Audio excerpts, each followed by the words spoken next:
توجہ چاہوں گا کہ ماں اور بیٹے میں پردہ نہیں ہوتا، ماں اور بیٹے میں کوئی پردہ نہیں ہوتا۔ اگر یہ مومنین کی مائیں ہیں تو کیا مطلب ہے؟ ان سے پردہ نہیں ہے، ان کا مومنین سے پردہ نہیں ہے۔ ایک جانب تو یہ سوال کہ یہ اگر ماں ہے تو کیا مومنین سے ان کا پردہ نہیں ہے؟ ماں سے تو اولاد کا پردہ نہیں ہوتا۔ بچے تو ماں سے جو ہے وہ بغیر حجاب کے، بغیر پردے کے مل سکتے ہیں، مائیں بھی بچوں کے سامنے کوئی حجاب کے ساتھ نہیں آتی۔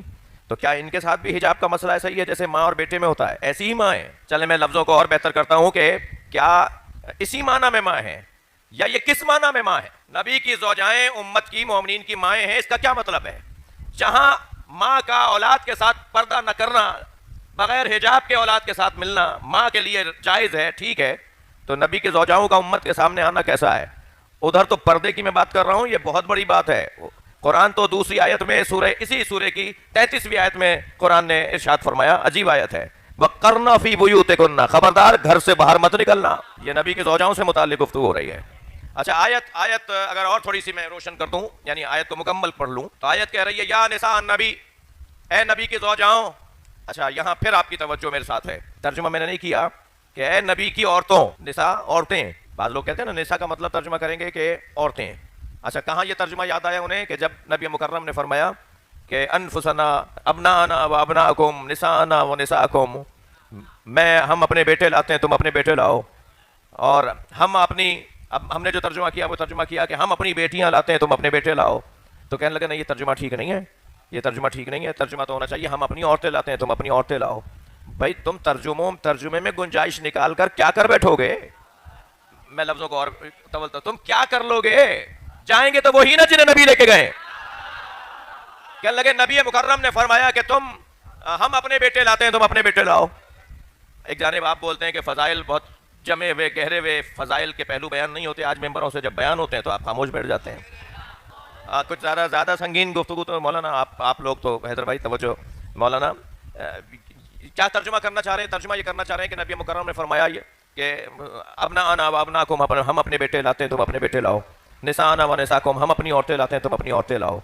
تو اگر یہ تم نے طے کر لیا کہ نساء کا مطلب، نساء کے معنی عورتوں کے ہیں، تو پھر ہر جگہ یہی ترجمہ کرنا۔ یہ کیا بات ہوئی کہ اپنے مطلب کا ترجمہ یہاں بن رہا ہے تو یہاں وہ کر لیا، کہیں اور کوئی اور ترجمہ کر لیا۔ اگر نساء کا ادھر ترجمہ آپ عورت کر رہے ہیں تو پھر اس آیت میں کیا کریں گے؟ یا نساء النبی کیوں ترجمہ کر رہے ہیں کہ اے نبی کی زوجاؤں؟ سب نے ترجمہ لکھا یا نساء النبی، اے نبی کی زوجاؤں، کرے نا ترجمہ اے نبی کی عورتوں۔ تو عورتوں میں تو زوجائیں بھی آ جاتی ہیں، بیٹیاں بھی آ جاتی ہیں، خالائیں بھی آ جاتی ہیں، مگر یہاں قرآن بیٹیوں کو، خالاؤں کو کچھ نہیں کہہ رہا، قرآن صرف زوجاؤں کو کہہ رہا ہے۔ تو کیسے آپ نے یہاں ترجمہ کیا کہ اے نبی کی زوجاؤں، یا نساء النبی، اے نبی کی زوجاؤں؟ کیوں ترجمہ کر رہے ہیں؟ کیوں؟ آپ نے جواب یہ دیا کیونکہ قرینہ موجود ہے۔ اگر قرینہ موجود ہو تو پھر ترجمہ قرینے کے مطابق کیا جاتا ہے، یہ ہو گیا نا فیصلہ۔ تو جب یہاں قرینہ موجود ہے کہ نبی کی زوجاؤں سے متعلق اللہ نے کہا ہے تو آپ نے ترجمہ نساء کا زوجہ کر دیا، تو وہاں بھی تو ابن کے ساتھ نساء کا لفظ آیا ہے، وہاں بھی تو قرینہ موجود ہے کہ ہم اپنے بیٹے لاتے ہیں، تم اپنے بیٹے لاؤ، تو اب فوراً ترجمے میں بات آئے گی ہم اپنی بیٹیاں لاتے ہیں، تم اپنی بیٹیاں لاؤ۔ صلوات پڑھے محمد و آل محمد۔ بڑی عنایت، آپ کی توجہات کا ممنون۔ جی تو جاتے ہیں نا سب۔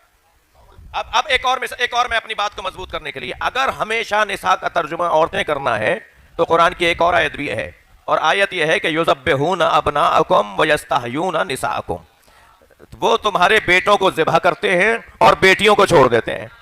تو سب نے نساء کا ترجمہ بیٹیاں کیا ہے، جہاں جہاں ابن کے ساتھ نساء آئے گا وہاں ترجمہ بیٹی کیا جائے گا۔ صلوات پڑھے ذرا محمد و آل محمد پر۔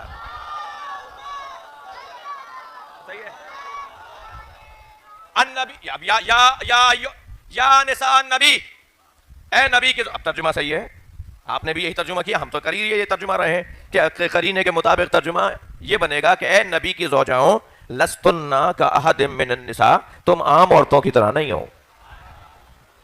اچھا معصوم بھی نہیں ہے، نبی بھی نہیں ہے، معصومہ بھی نہیں ہے، پھر بھی عام عورتوں کی طرح نہیں ہے،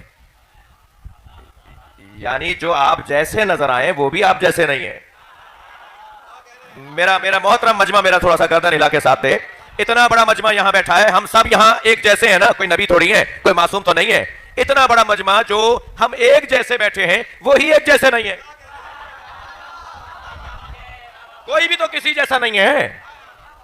انتہائی اہم دستاویزات پر دستخط کے بعد ہم سے کہا جاتا ہے انگوٹھا بھی لگاؤ. بھائی دستخط کر دیے, پڑھے لکھے تھے, دستخط کر دیے, انگوٹھا کیوں لگوا رہے ہو؟ تو انہیں شاید خود بھی نہیں پتا کہ یہ نظام کیوں بنایا گیا ہے. دنیا میں جتنے ارب انسان رہتے ہیں نا, کسی کا کسی جیسا انگوٹھا نہیں ہے. یعنی دستخط جعلی ہو سکتا ہے, اللہ کا بنایا ہوا جعلی نہیں ہوتا. یہ قدرت کا کرشمہ ہے, قدرت کا کرشمہ ہے کہ ہر ایک کا اللہ نے یہ ان انگلیوں کے اندر یہ فنگر پرنٹس کا کیا مسئلہ ہے بھائی؟ یہ کیوں لیے جاتے ہیں؟ میرے پولیس کے دوست تشریف فرما ہیں, فوج کے دوست تشریف فرما ہیں, یہ جب تفتیش کر رہے ہوتے ہیں, جب یہ تحقیق کر رہے ہوتے ہیں, تو انہیں بہت مدد کرتا ہے انگلیوں کے ہاتھ کے نشانات. جی وہ جو آیا جرم کرنے کے لیے, اس نے کہاں کہاں ہاتھ لگائے ہوں گے؟ دروازہ کھولا ہوگا, کوئی میز کو سرکایا ہوگا, کوئی کرسی کو سرکایا ہوگا, جی اس نے لاکر کھولنے کے لیے مثال کے طور پہ کہیں ہاتھ دیوار پر یا لاکر پہ لگایا ہوگا. اب وہ ساری جگہ سے وہ جو اس کے ہاتھ کے نشان ہیں وہ لیتے ہیں اور پھر وہ چور تک پہنچ جاتے ہیں. جس کا نشان چھپ گیا ہے چیزوں پر, وہی بندہ چور ہے, کسی اور کو نہیں پکڑتے. یہ فنگر پرنٹس کا جو ایشو ہے نا, جو باقاعدہ ایک موضوع ہے, ایک کام ہے, بہت واضح کام ہے. میں اس وقت آمادہ نہیں تھا اس موضوع کو لانے میں, لیکن میں نے مولانا کچھ دن پہلے ایک مطالعہ کیا کہ اللہ نے قرآن مجید میں کہا کہ ہم ہی تو ہیں جو انگلیاں بنانے کی صلاحیت رکھتے ہیں. میں سمجھ نہیں پایا, یا اللہ یہ انگلیوں کو علیحدہ سے ذکر تو نے کیوں کیا ہے؟ صلوات پڑھ حضرت محمد و آل محمد. اللہ قرآن میں کہہ رہا ہے میں ہی قادر ہوں کہ جو انگلیاں بناتا ہوں. تو یا اللہ تو اور بھی چیزیں, سارا بدن تو ہی بناتا ہے, مگر کہیں اللہ نہیں کہہ رہا آنکھیں میں بناتا ہوں, کہیں نہیں کہہ رہا کان میں بناتا ہوں, بال میں بناتا ہوں. یہ انگلیوں کے اصابع کا لفظ ہے. انگلیوں کے بنانے کو اللہ نے اپنی قدرت شمار کیا ہے. دنیا میں اگر اربوں انسان ہے نا, تو کسی کی کسی جیسی انگلی نہیں ہے. جب ہمارے ایک دوسرے کے جیسے ہاتھ نہیں ہے تو دماغ ایک جیسا کیسے ہوگا؟ سوچ ایک جیسی کیسے ہوگی؟ کردار. صلوات پڑھ لیں محمد و آل محمد.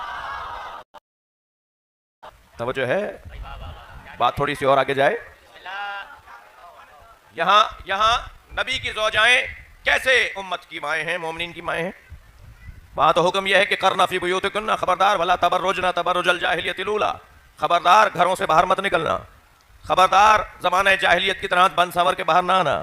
قلنا قولا معروفا, اور جب بھی بات کرنا تو نپی تلی بات کرنا.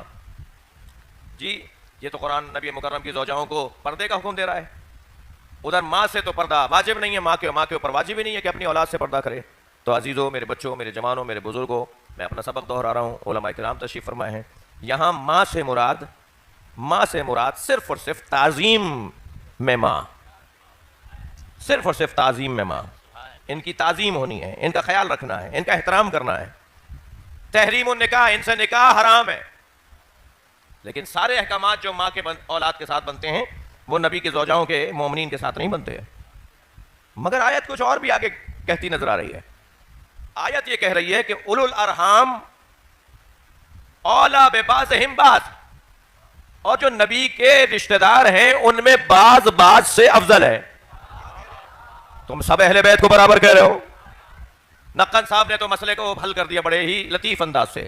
نقن صاحب فرماتے ہیں نبی نے اینٹوں کے گھر میں چادر کا گھر بنایا. نہیں آپ تھکے بیٹھے ہیں بہت ایسا بھائی. نبی مکرم نے اینٹوں کے گھر میں چادر کا گھر بنایا, اور اینٹوں کے گھر میں چادر میں جنہیں لیا وہ اہل بیت نبوت ہے. وہ سارے گھر میں رہنے والے برابر نہیں ہیں. صلوات پڑھ لیں محمد و آل محمد. تھوڑا سا آگے آنے کا کہہ دوں آپ کو, احباب باہر زیادہ ہو رہے ہیں. ایک صلوات پڑھتے ہوئے تھوڑا سا آگے آ جائیے. ایک صلوات پڑھیے یار, آئیے آپ ہی سے کہہ رہا ہوں, آ جائیے صلوات پڑھتے ہوئے تھوڑا سا آگے.